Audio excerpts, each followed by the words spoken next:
Hi, I'm Will Alexander, Maritime Autonomous Systems Lead at BMT. BMT is an international design, engineering, science and technology consultancy. And I'm joined today by a couple of our experts, Jake and Tom, and we're going to talk about maritime autonomous systems in the context of sustainability and some of the challenges that the maritime sector are facing today.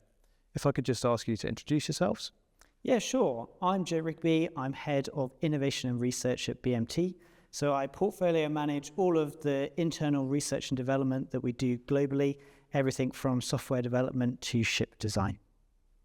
And I'm Tom Beard. I'm the Clean Maritime Lead at BMT. So I look after everything that's to do with net zero in the maritime sector. That includes our vessel designs, retrofit, new build, shoreside infrastructure, especially for alternative fuels, which is where the future's going. Brilliant. So like many sectors, there's a significant amount of change going on in the maritime industry. This is driven by disruptive technology and rapid developments in technology such as AI, autonomy and digitization.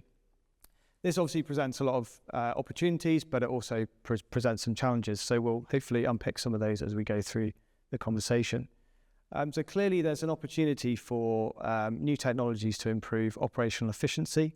And we've seen in recent years, we've seen the adoption of maritime autonomous systems in a number of different use cases, but generally at the sort of smaller end of the spectrum.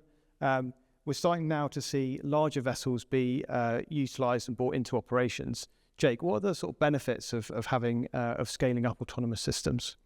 So great question. First of all, you're absolutely right. There's always lots of new technology and ideas coming in. So we have an active horizon scanning initiative at BMT, which is always keeping us up to date on new things, but it's a full-time job just keeping a track of that.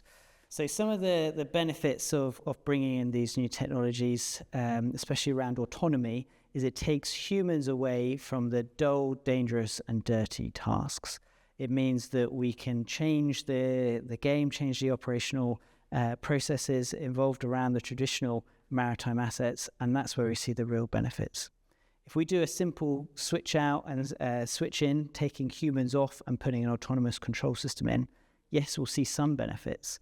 But because the economics and everything is so different, we really need to rethink the entire operational structure to see the full benefits coming through. Absolutely.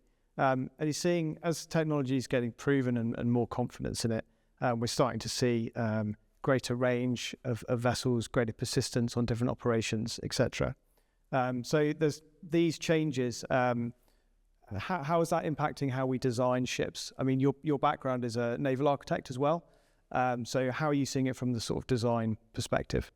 So yeah, naval architect by design in the first part of my career from my degree. It's really fascinating to see how it comes into design. The fundamental question that we get asked all the time is, what happens if you take people off board the vessel? What don't you need anymore? And what new items do you need? And it's a really tricky question to ask us straight off because it depends on many variables. Are you going to have people on there sometimes or never?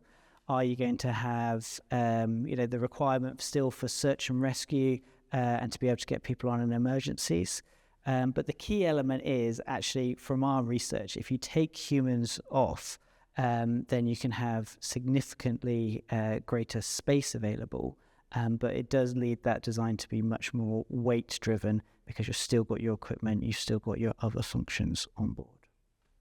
Yeah, absolutely. Now, Tom, sustainability is a extremely important topic, and the IMO's actually got an aim to reach net zero for the maritime sector by 2050, which sounds like a fairly long way off. However, the life cycle of ships and how long it takes to get from the drawing board into operation, etc., that time frame will come around quite quickly. There's not a direct link between just because it's an autonomous uncrewed vessel, it suddenly reduces the carbon footprint. But what's the relationship between autonomous systems and sustainability? So you touched on it earlier, Will, about the seafarer shortage. So autonomy does support that, you're right. But actually, some of the options that we're looking at from the alternative fuel space are more toxic, they're more dangerous. So having an uncrewed vessel means that actually we could use these fuels a lot more, but also at the same time with no people on board, especially if we're designing it for no people on board as well, and never going to have them, then we can actually change that. So we're reducing the energy demands on the vessels straight away. So we've noticed that a study we did where we're looking at the hotel load, so everything that supports the system other than PMP, power propulsion, actually we can reduce that, which then supports that reduction in burning fossil fuels at the moment, but it supports it when we're moving to alternative fuels as well in the future. Absolutely. And do you see, Jake, this already being considered by the industry? Are there moves afoot to include maritime autonomous systems with alternative fuels? Yeah, it definitely comes together. So one of the big challenges around moving to decarbonised future is the economics again. And without either a driver of financial incentives, regulation, or conscience wider public push, it's really hard to make that change. So one of the elements they're looking at is by bringing together clean maritime technology and autonomy, then you've got something that makes economic sense. So the autonomy brings with it options to reduce some of your internal hotel loads and change the operational game, which then means that clean propulsion technologies can work. Yeah, absolutely. And presumably by removing people and all the sort of life support systems on board a ship, you're creating a lot more space, which again, I assume you can use for alternative fuels. Yeah, exactly that. So when we reduce that and we remove that space, you have options so we can put more cargo on board, for instance, but actually that space that it frees up means that we can use these alternative fuels. They are all less energy dense than diesel. So by doing that, it frees up space. And Jake touched on it earlier as well. So what it also does is it changes how you design. So normally we're driven by volume, so it's a spatial issue. And what we found was actually that completely changes when you've got no people on board. It is all mass driven, it's weight driven design rather than volume, like we normally do at the moment with a crewed vessel. Yeah, absolutely. No, it's really interesting, and it brings up a number of challenges on the safety front that we've touched upon. When it comes to sort of maintenance and improving the reliability of ships, are there potential opportunities here to improve that? Because obviously, without a crew on board, it's gonna make dealing with issues on board more challenging. Is there an opportunity here to simplify maybe some of the engineering and the mechanics within ships so we can improve the reliability? Yeah, so you can then start looking at all the layouts, how we do it. We don't need as many systems, how we do it. But then I think the other one is looking at that digitization. So having predictive maintenance, so we know how long something's going to last, and so we can actually get on and fix it. But the other one that we've been investigating is bringing in modularity. So actually being able to change your power generation to suit what's coming up, because as you touched on, not just autonomy but with decarbonisation as well, technology is moving very quickly. So by having a modular concept, actually you can swap things out when something's good and needed, and it also means that your asset or your vessel is more operational. You can be at sea for far longer because you're coming alongside and you can take something out and put something else in while something's getting fixed. So I mean, I think that also adds to sustainability, doesn't it? Because you can design one vessel, and then if you've got that flexibility, you're almost future-proofing it, so you can change it and adapt it as you go forward as technology changes. Are you seeing any kind of examples of this in the industry at the moment, Jake? Of modularity? Yeah, so like vessels being designed for perhaps fuels of today, but actually then a certain amount of future-proofing so that they can be adapted later. Yeah, in the commercial sector, you're seeing a lot of people are moving to liquid natural gas, LNG, in anticipation for some other future fuels in the coming forward. So in a very simplistic term, you can look at the different alternative fuels as those that can be stored at kind of ambient pressure, temperature conditions, and those that require some kind of pressurized or temperature control.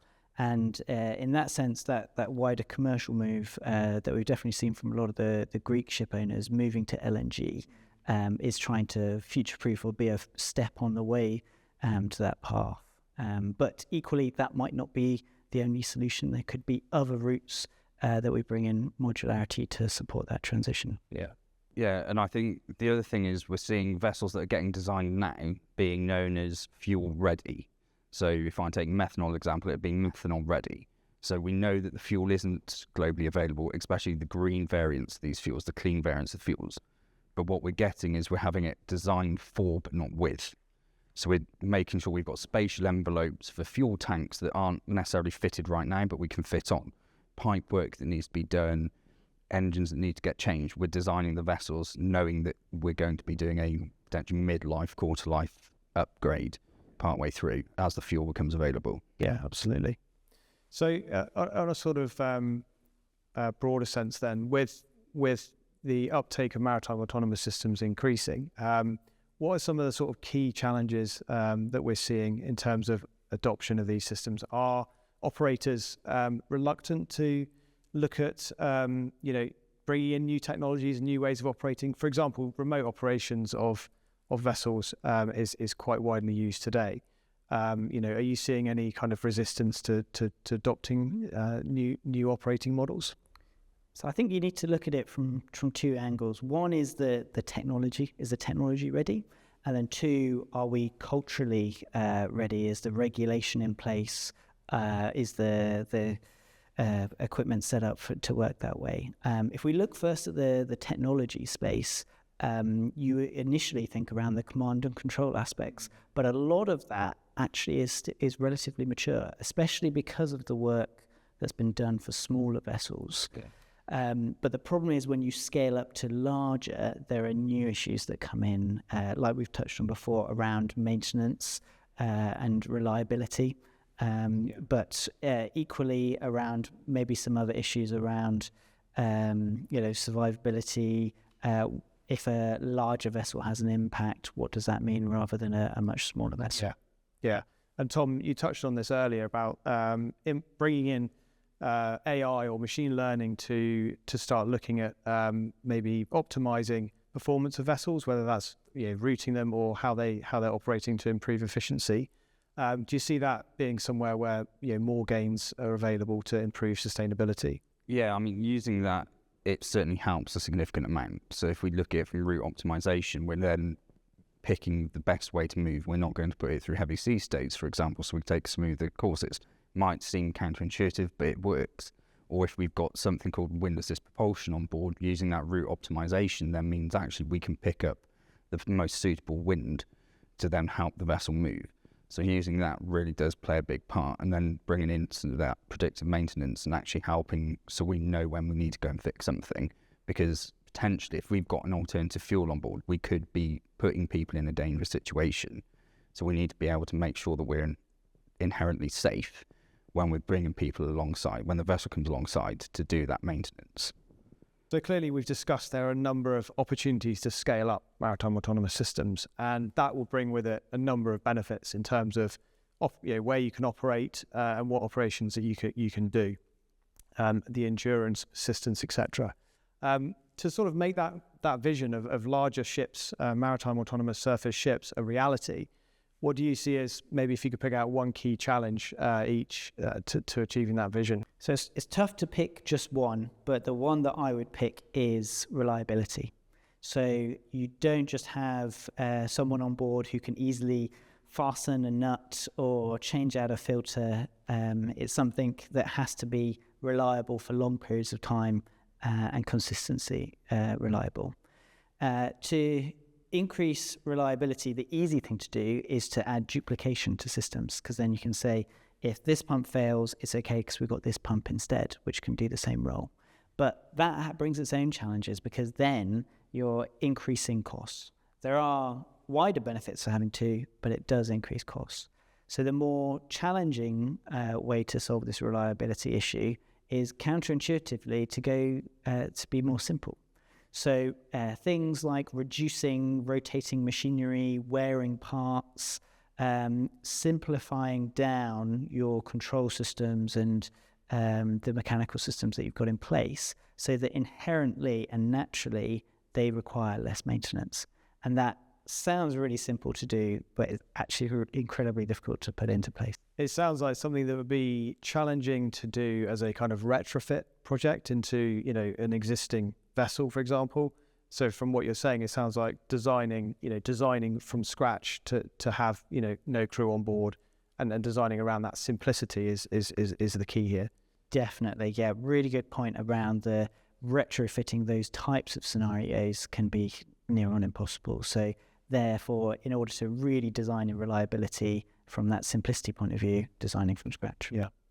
And Tom, we talked about bringing together the fact that there's, crew shortages and skill shortages in the maritime sector already, and could get worse in future. So perhaps bringing together maritime autonomous systems and in sustainability as well, bringing the two together, is a really powerful way to kind of meet some of the objectives of the future. What do you see as the kind of key challenge to achieving that? So even though it's, say, an autonomous vessel, I still think it's that safety and survivability aspect that is still fundamental. The vessel's autonomous. Okay, so from our perspective with that vessel, or this autonomous vessel, it's okay. But actually it's what's around it. Is there a crewed vessel or a vessel with humans on board or near it that could have implications? So is that going to do something that we wouldn't expect for the autonomous vessel? Or as we come into ports, if we've had a leak, how do we handle that? Because we don't really potentially want to bring something in that's dangerous into a port to fix it. So it's around that. So how do we do that? Or if we run aground, how do we salvage the vessel and prevent some of these implications of polluting with toxic fuels into the water? So it's around that survivability. That's one of the angles. I mean, we're seeing droids, if we want, for want of a better word, growing all the time. So there is potential there that they could play a part. But again, that's another complexity into this system. But we do need to have something there that means we can save the vessel if something was to happen, but also we can mitigate any issues with people that are around it, whilst we've not necessarily got people on board. Yeah, absolutely. So I mean, that safety we've talked about already is critical to building trust and confidence in these systems. And when you're bringing two different technologies or challenges together, that can make it more difficult. So I mean, do you see there a pathway through that, a positive outcome that we can reach through through technology helping? Yeah, definitely. I think it's that technology. We can design it all in. So if we know the system's there, we can prove that they are okay. So we can show, yes, the autonomous system's okay. We know the fuels are there. It's no different if we look at how we transport hydrogen and hydrogen-fueled vessels. So there was a trial ship that was transporting liquid hydrogen. It had never been done before in the world. This was a trial ship that was then using dead dinosaurs, fossil fuels, to run it. But then at the same time, other vessels were looking at hydrogen propulsion systems. So long term, could we marry the two together? It's about doing that. So we don't do it all in one go where there's potential risk. So we have an autonomous vessel that is running on fossil fuels, and then all these alternative fuel vessels, and then eventually we can then marry the technology together, which then shows that it's safe here and it's safe here. Putting the two safe things together is still going to be safe. Brilliant. Okay, well, I think in summary, we've covered a lot of opportunities there to improve sustainability of the sector. Yes, there's challenges to be overcome, but actually a lot of the new technologies that are coming through are really going to support that objective. So thank you very much for talking today. Thank you. No, thanks a lot, Will.